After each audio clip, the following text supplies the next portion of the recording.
Hello student, how are you? Hope you all are fine. Today we are starting the second section of the chapter The French Revolution. The topic is Outbreak of Revolution. Louis 16 ने tax जो है वो बढ़ा दिया था। उसके कारण के बारे में भी हमने प्रीवियस सेक्शन में पढ़ चुके हैं। ओके, पर हम नहीं जानते कि किस तरीके से टैक्स उन्होंने इंक्रीज़ किया। क्या वो कर सकते थे? ओल्ड रजिमा मतलब पुराने समय में मोनार्कियों के पास अकेले ताकत नहीं थी कि वे किसी नए टैक्स को इंक्रीज़ कर सके। इसके लिए उन्हें ई स्टेट जर्नल की मीटिंग बुलानी पड़ती थी ताकि वो नया टैक्स सिस्टम प्रपोज कर सके।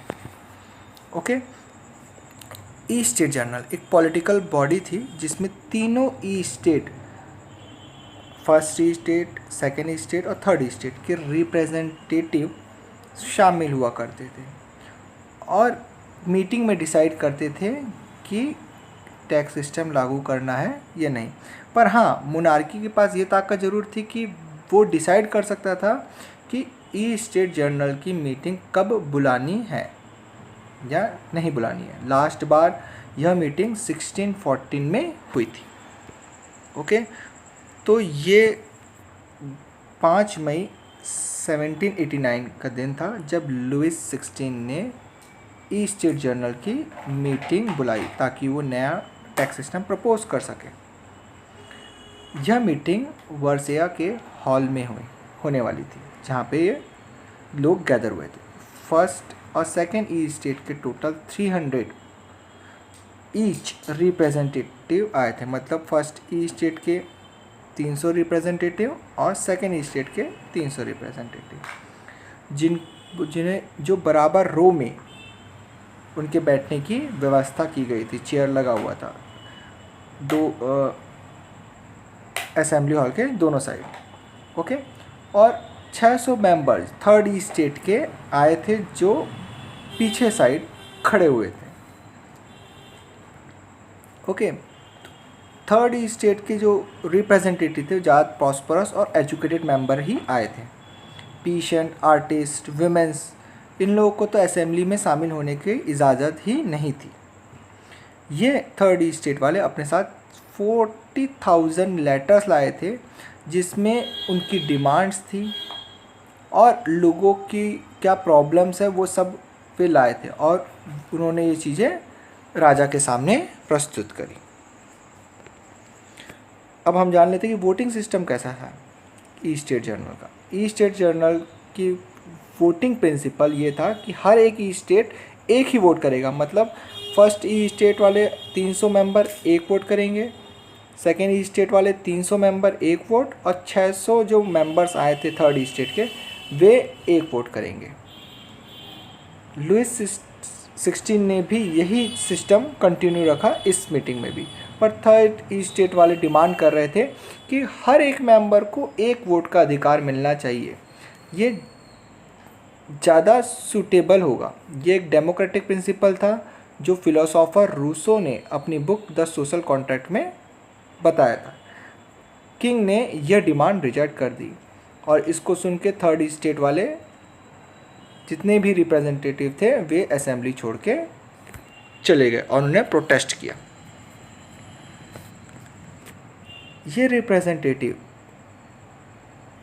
चाहते थे कि वे पूरे फ्रांस को एक नेशन में बदले और इसलिए 20 जून को वे टेनिस इंडोर स्टेडियम में वर्सिया के गैदर हुए और उन्होंने अपनी एक असेंबली बनाई। वे अपने आप को नेशनल असेंबली के तौर पे रिप्रेजेंट कर रहे थे। उन्होंने अपने आप को नेशनल रिप्रेजेंटेटिव घोषित कर दिया और उन्होंने कहा कि जब तक वे फ्रांस में एक प्रॉपर कॉन्स्टिट्यूशन ड्राफ्ट नहीं कर लेंगे जो राजा के पावर को और मोनार्की रूल को लिमिटेड ना कर दे, है ना, इस तरह का वो एक कॉन्स्टिट्यूशन एक बनाएंगे। इस असेंबली को लीड कर रहे थे मीराबोय और आवेसिया। मीराबोय जो थे वो एक नोबल फैमिली से बिलोंग करते थे पर वे जानते थे कि सोसाइटी जो है वो फ्यूडल प्रिविलेज के अकॉर्डिंग नहीं चुनी जानी चाहिए, बल्कि वे एक डेमोक्रेटिक होनी चाहिए। ठीक है, उन्होंने एक जर्नल, एक पावरफुल स्पीच भी टेनिस कोर्ट के, वर्सोवा के टेनिस कोर्ट में क्राउड के सामने दी भी। ओके, और जो आबेसिया थे वे एक प्रीस्ट थे जिन्होंने एक पॉम्पलेट मतलब एक बुक लिखी थी, व्हाट इज़ थर्ड स्टेट। आप ये पिक्चर में देख सकते हैं, ये टेनिस कोर्ट के ओथ की पिक्चर है जहाँ पे आबेसिया और बाकी आपको दिख जाएंगे। ये जो पेंटिंग है वो जैक लुइस डेविड ने बनाई है, जो नेशनल असेंबली में, आज भी फ्रांस की जो नेशनल असेंबली है वहाँ पे लगी हुई है। ठीक है स्टूडेंट, तो जब नेशनल असेंबली वर्सोवा में अपना ड्राफ्टिंग का काम कर रही थी कॉन्स्टिट्यूशन के, तब बाकी फ्रांस में बहुत ही ज़्यादा ठंडी पड़ रही थी। उस समय ठंड इतनी ज़्यादा पड़ी कि हार्वेस्ट मतलब अच्छी खेती नहीं हो पाई और ब्रेड की प्राइस बहुत ज़्यादा बढ़ गई। ठीक है, इस सिस्टम का फ़ायदा वहाँ के जो होलसेलर लोग थे, जो मार्केट सप्लायर थे, उन्होंने उठाया। उन्होंने जमाखोरी करना चालू कर लिया, ब्रेड्स को जमा करके रख लिए और मनमाने कीमत पे बेचने लगे। कई घंटों तक लाइन, बेकरी की लाइन में लगने के बावजूद भी जब वुमेंस को ब्रेड नहीं मिल पाया तो वे गुस्से से भड़क गई और उन्हें उस शॉप को लूट लिया। किंग ने उस समय ऑर्डर दिया ट्रूफ को कि वे पेरिस जाकर के शांति बनाएं। और 14 जुलाई की जो घटना हुई, जो क्राउड के स्टॉर्म ने बेस्टे के फोर्ट को डिस्ट्रॉय कर दिया, जिसको हमने इस चैप्टर के स्टार्टिंग में देखा और समझा था, वो घटना घटी। ठीक है, तो इसके अलावा गांव के क्षेत्र में ये रूमर स्प्रेड हो गया कि जो विलेज से विलेज ये रूमर स्प्रेड हो गया कि जो लॉर्ड ऑफ मैनोर है, मतलब जो ज़मींदार लोग हैं, जिसको मैनोर फ्रांस की भाषा में बोला जाता है, और यहाँ अगर इंडियन लैंग्वेज में देखें तो उन्हें ज़मींदार के नाम से हम जानते हैं, जागीरदार या ज़मींदार। तो ऐसा रूमर फैल गया कि ये जो मैनोर लोग हैं वे लोग ने अपने गुंडे और अब आदमियों को भेजा है ताकि वे उनके जो क्रॉप्स गांव वालों ने उगाए हैं उसको डिस्ट्रॉय कर सके, उनको लूट सके। इस डर से पेशेंट लोगों ने हथियार उठा लिए, जो उनका कुल्हाड़ी थे, हल थे और जिनसे वो खेती करते थे उनको उठाया और उन्हें शॉटोय, ये वो पैलेस है या कास्टल बोल सकते हैं, वो जगह है जहाँ पे किंग और नोबलमैन रहते हैं, वहाँ पे उन्होंने हमला कर दिया। वहाँ पे उन्होंने ग्रेन्स को लूटा और उसे जला दिया। इसके अलावा जो डॉक्यूमेंट जो उन्होंने लगान के तौर पे सबमिट किया था इन मैनोर्स को, उन्होंने उस पूरे डॉक्यूमेंट को भी उन्होंने जला दिया। अब वे कर्ज मुक्त हो गए थे।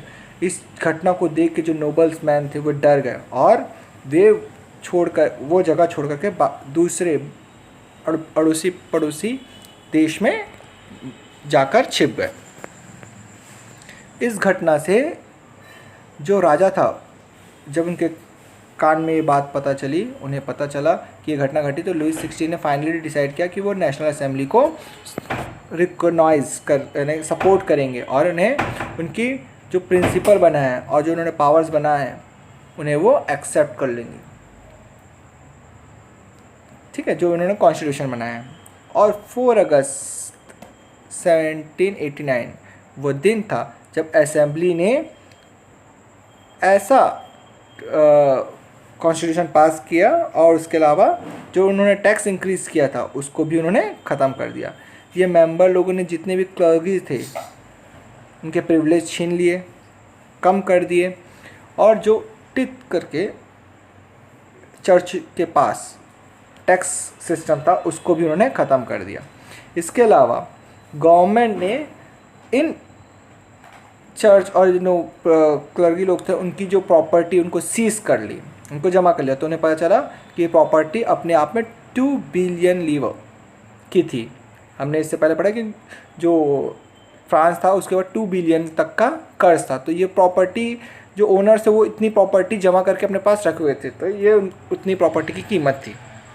ओके स्टूडेंट, अब हम पढ़ेंगे कि फ्रांस किस तरीके से मोनार्की कॉन्स्टिट्यूशनल में बदल गया या कॉन्स्टिट्यूशनल मोनार्की में बदल गया।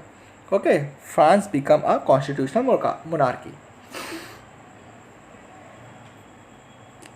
नेशनल असेंबली ने कॉन्स्टिट्यूशन 1791 तक कंप्लीट कर लिया। इसमें उन्होंने पावर, जो मोनार्की की पावर थी उसको बहुत ज़्यादा लिमिटेड कर दिया और इस पावर को एक जगह ना रख करके अलग अलग हिस्सों में बांट दिया, सेपरेट पावर कर दिया, जैसे लेजिस्लेचर, एग्जीक्यूटिव और जुडिशरी। और इस तरीके से जो फ्रांस कॉन्स्टिट्यूशन एक मोनार्की बन गया। तो आइए हम इसको एक इस इमेज के ज़रिए समझने की कोशिश करते हैं। ठीक है, ओके। तो आप देख रहे हैं कि ये जो किंग है ये एग्जीक्यूटिव है। ठीक है, इसको कौन कंट्रोल करेगा? लेजिस्लेचर, मतलब नेशनल असेंबली वाले। किंग के पास एक वीटो पावर होगी, ठीक है, जिससे वो डिसीजन ले सकता है, लेकिन बिना नेशनल असेंबली के सहमति के वो कोई डिसीजन नहीं लेगा। इसके अलावा नेशनल असेंबली जो ये मिनिस्टर्स है उन्हें भी कंट्रोल करेगी। अब नेशनल असेंबली चुनी कैसे जाएगी? वोट के द्वारा चुनी जाएगी। ये वोट कौन करेंगे? ये जो 50,000 जो मैंस है, इलेक्टर्स, वो चुनेंगे। ठीक है, ये 50,000 मैन को कौन चुनेगा? ये एक्टिव सिटीजन लोग चुनेंगे। कौन चुनेंगे? एक्टिव सिटीजन लोग, जो कि जिनकी पॉपुलेशन 4 मिलियन है। ठीक है, 4 मिलियन है, 28 मिलियन उस समय पॉपुलेशन थी फ्रांस की, उसमें थी। इसके अलावा जो ये एक्टिव सिटीजन है वो वोट के द्वारा जुडिशियल, मतलब जज को भी चुनेंगे। और पैसिव सिटीजन, एक और पैसिव सिटीजन करके लोग होंगे जो वुमेन, चिल्ड्रन और जो 25 साल से कम उम्र के लोग हैं, इनको पैसिव सिटीजन कहा गया। इसके बारे में डिस्क्राइब में एक बार और अच्छे से पढ़ लेते हैं कि कॉन्स्टिट्यूशन जो 1791 का था उसमें असेंबली को इनडायरेक्टली, नेशनल असेंबली को इनडायरेक्टली इलेक्ट किया जाता है। डायरेक्टली लोग इलेक्ट नहीं करते थे, हमने देखा अभी पिक्चर में, उसे इनडायरेक्टली इलेक्ट किया जाता था। कौन इलेक्ट करता था? जो ग्रुप ऑफ इलेक्टोर्स है वो उन्हें चुनते थे। और ये इलेक्टोर्स को कौन चुनता था? ऐसे मेंस एंड वुमेन्स जो एक्टिव सिटीजन थे, उनको ये वोटिंग अधिकार था। ये एक्टिव सिटीजन कौन थे? जो 25 साल से ऊपर हो और जो टैक्स पे करते हो, कम से कम 3 दिन की लेबर की मजदूरी के बराबर से, एक लेबर की मजदूरी जो 3 दिन के बराबर होगी उसके अकॉर्डिंग वो टैक्स पे कर सके। ठीक है, तो ये जो थे एक्टिव सिटीजन थे। और इसके अलावा जितने भी बचे वो सब क्या कहलाए? पैसिव सिटीजन्स कहलाने लगे। ठीक है, बाकी जो थे वीमेंस भी पैसिव सिटीजन में थी। जितनी भी वीमेंस थी, चाहे वो 25 साल से ऊपर हो, टैक्स भी पे करती, तो भी वो पैसिव सिटीजन ही लगी। वीमेंस को उस समय वोटिंग अधिकार नहीं था। तो इस तरीके से, है ना, असेंबली गठित की गई। ओके स्टूडेंट, अब ये जो कॉन्स्टिट्यूशन बना, ठीक है, ये था कॉन्स्टिट्यूशन जो उन्होंने तैयार किया। यह है वो कॉन्स्टिट्यूशन की पिक्चर, ठीक है, जो फ्रांस वालों ने तैयार करी। ठीक है, इसमें इसका नाम था right of a man of a citizen. ठीक है, इसमें right of life, freedom of speech, freedom of opinion, equality before law and natural inalienable rights के बारे में सारी चीज़ें कही गई। और ये सारा अधिकार हर एक ह्यूमन बीइंग को होगा। ठीक है, हर एक ह्यूमन बीइंग को होगा, जो कि उनके जन्म से उन्हें प्राप्त होगा। और ये ड्यूटी होगी स्टेट की कि वो सारे सिटीजन के राइट की, नेचुरल राइट्स की रक्षा करें। ठीक है, तो ये जो है, ये आप देख सकते हैं कुछ इंपॉर्टेंट पॉइंट्स हैं। The declaration of a right of a man के, जैसे पहले राइट दिया कि जो भी जन्म से हर मैन आज़ाद होगा और उसे आज़ादी होगी हर एक चीज़ करने की। ऐसे ही बहुत से पॉइंट्स यहाँ दिए लिबर्टी के हैं। इसके अलावा उन्होंने पॉलिटिकल एसोसिएशन के राइट दिए हुए हैं, सवर्गनिटी के राइट्स हैं, लॉ कैसे होगा उनके राइट्स हैं। तो ये सारे पॉइंट्स यहाँ पे दिए गए हैं, आप इसे अच्छे से पढ़ सकते हैं। ओके स्टूडेंट, तो अब हम कुछ सिम्बॉल्स के बारे में पढ़ लेते हैं। फ्रेंच रिवॉल्यूशन के समय ये सिम्बॉल्स ने बहुत इंपॉर्टेंट रोल प्ले किया था। एक्चुअली 18वीं सेंचुरी में बहुत से लोग ना तो पढ़ सकते थे ना लिख सकते थे, तो ऐसे में उन्हें उनके राइट्स के बारे में और बाकी नेशनल मूवमेंट के बारे में बताना थोड़ा डिफिकल्ट टास्क है। तो इस सिंबल ने उनके काम को आसान कर दिया। ये सिंबल ले बार्बेरिया के द्वारा डिज़ाइन किया गया था, जिन्होंने लोगों को उनके राइट एंड डिक्लेरेशन के बारे में समझाया। तो आइए हम उसको सिंबल्स को अच्छे से देख और समझ लेते हैं। पहला है द ब्रोकन चेन। ये स्लेवरी का प्रतीक था और टूटी हुई चेन स्लेवरी से आज़ादी, मतलब गुलामी से आज़ादी का प्रतीक माना जाता था। इसके बाद है the bundle of a rod. एक छड़ी आसानी से टूट सकती है, लेकिन अगर छड़ियों का बंडल तो वो तोड़ा नहीं जा सकता। तो ये एकता के प्रतीक के तौर पे देखा जाता था। नेक्स्ट सिंबल है the I with in a triangle radiating light. तो आँख, एक ट्रायंगल के अंदर आँख, ये प्रतीक था नॉलेज का, कि जो नॉलेज है वो सब कुछ देख सकता है, समझ सकता है, और जो लाइट उसके निकल रही है वो नॉलेज को फैला रही है। ठीक है, तो ये इस सिंबल का प्रतीक, ये सिंबल ये चीज़ बताता था। अगला सिंबल है सेप्टर। सेप्टर रॉयल एम्पायर का पावर, रॉयल एम्पायर पावर का प्रतीक माना जाता था। इसके बाद जो सिंबल्स हैं, snake biting the tail and form a ring. तो ये जो सिंबल है वो इटर्निटी का प्रतीक था, कि इस रिंग का ना तो कोई बिगिनिंग था ना तो कोई एंड। तो ये इटर्निटी, ये सिंबल हमको दिखाता है। अगला है द फिगियन कैप, रेड फ्राइगन कैप। ये कैप जो स्लेव लोग थे, जब वे आज़ाद हो जाते थे, उनको फ्रीडम मिलती तो वो पहना करते थे। तो ये जो रेड कैप है आज़ादी का प्रतीक के तौर पे देखा जाता था। इसके बाद जो सिंबल है उसमें आप देख सकते हैं कि एक लेडी जो है वो ब्लू वाइट और रेड कलर का ड्रेस पहनी है। तो ये जो ब्लू वाइट और रेड ड्रेस है वो फ्रांस का जो नेशनल फ्लैग है उसमें देखा जा सकता है। तो ये नेशनल सिंबल था, रेड वाइट और ब्लू। ओके, नेक्स्ट सिंबल है द विंगेड वुमेन। ये जो जुडिशरी है उसको एक पर्सनिफिकेशन किया गया था, मतलब एक न्याय व्यवस्था को औरत के तौर पे दिखाया गया है। तो एक कानून को दर्शाने वाला सिंबल था।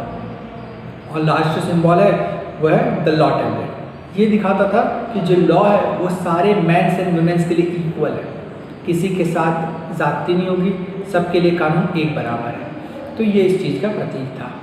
होप स्टूडेंट आपको ये सेक्शन इस चैप्टर का समझ में आया।